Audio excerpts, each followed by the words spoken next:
responsible. And for the Artemis generation, this is for you. At this time, I give you a go to resume count and launch Artemis 1. Copy, Launch Director, and thank you. All right, we do have a couple of steps to configure, and then we will be ready to resume the clock. CVSE, NTD.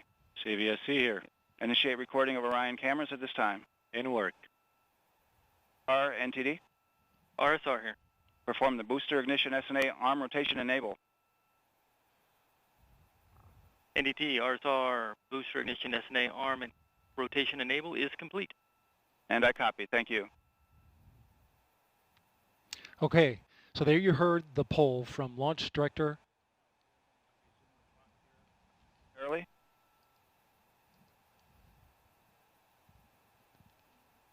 Getting ready to get that new T0 time.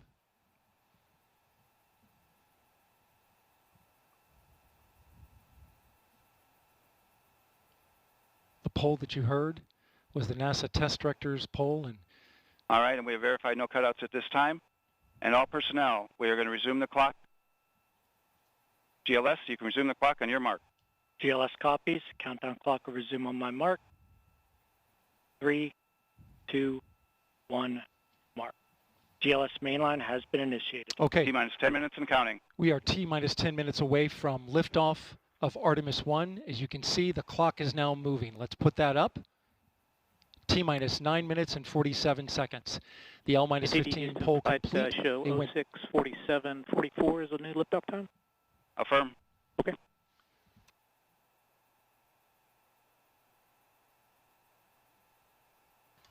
Oh, and recharge those batteries.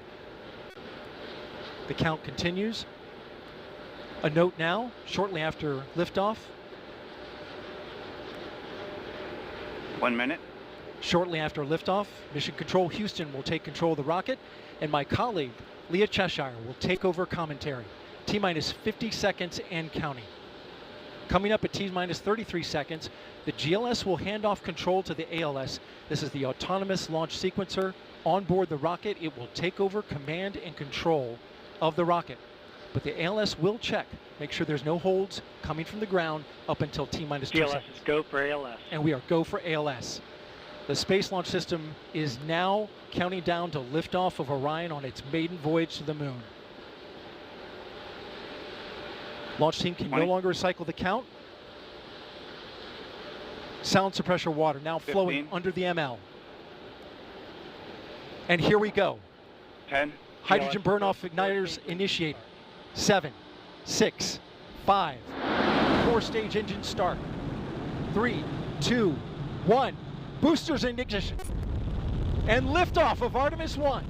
We rise together back to the moon and beyond.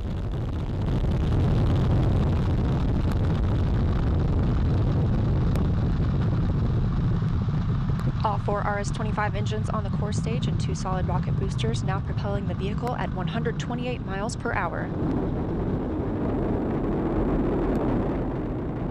Hearing good control on the roll from teams in Mission Control Houston. All good calls so far. Now 30 seconds into the flight of Artemis 1. First milestone will be for the vehicle to pass through max Q at about 1 minute and 9 seconds into launch. This is the greatest period of atmospheric force on the rocket.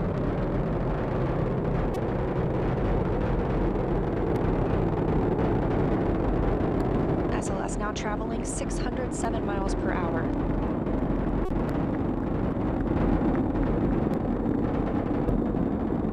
You're looking at 8.8 million pounds of maximum thrust. Quiet here in the loops in Mission Control. The 4 core stage engines are throttling down ahead of passing through max Q.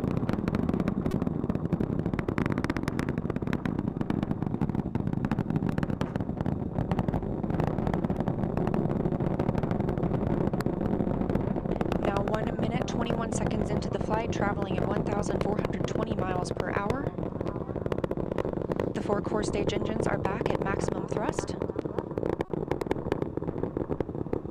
The next major milestone will be for the solid rocket boosters to cut off and jettison at about 2 minutes and 11 seconds into the flight, so about 30 seconds from now.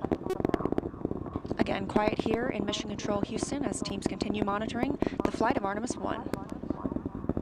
We're now 16 miles downrange from the launch pad at Kennedy Space Center, traveling over 2,800 miles per hour.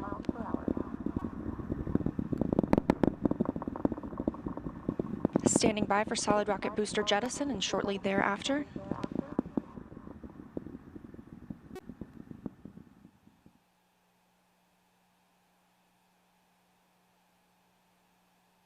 Confirmation that the solid rocket boosters have separated, these 177-foot boosters.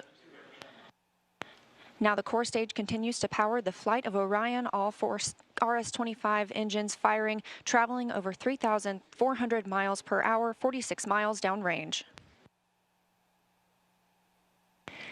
2 minutes and 36 seconds into the flight.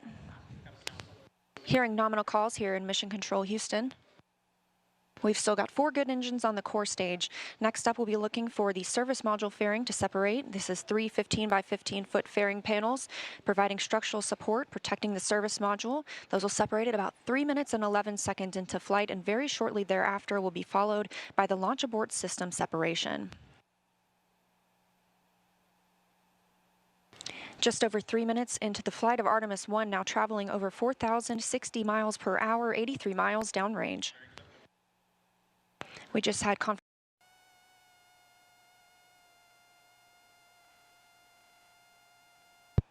We just heard the call for 3-engine press, meaning if SLS were to lose an engine at this point in the mission, we could still achieve a nominal mission. We would just have an extended main engine cutoff time. However, we still have 4 good engines, all at maximum thrust right now, powering the first flight of Artemis at 5,200 miles per hour, 148 miles downrange.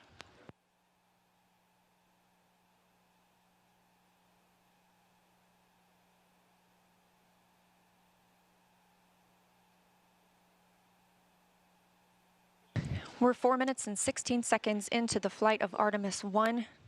So far, we've had a clean ascent.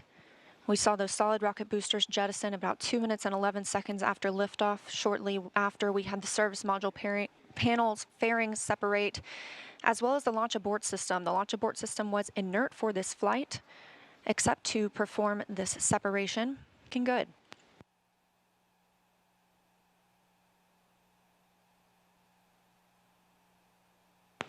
Our core stage main engine cutoff time is about 8 minutes and 3 seconds. We are now at 5 minutes and 11 seconds into the flight, 7,600 minutes, 42 seconds into the mission. We are now traveling 8,800 miles per hour, 345 miles downrange from the launch pad at Kennedy Space Center.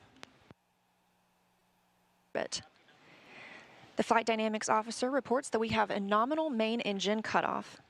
And we just heard the call for core stage separation. That means Orion and the interim cryogenic propulsion stage are now flying free from the core stage of the Space Launch System. The next milestone will be solar array deploy approximately 18 minutes after liftoff. But before Orion stretches its wings, let's check back in with our friends at Kennedy Space Center and hear all about what it was like to hear the rocket roar off the launch pad. Megan and Kayla, I've got to hear all about it.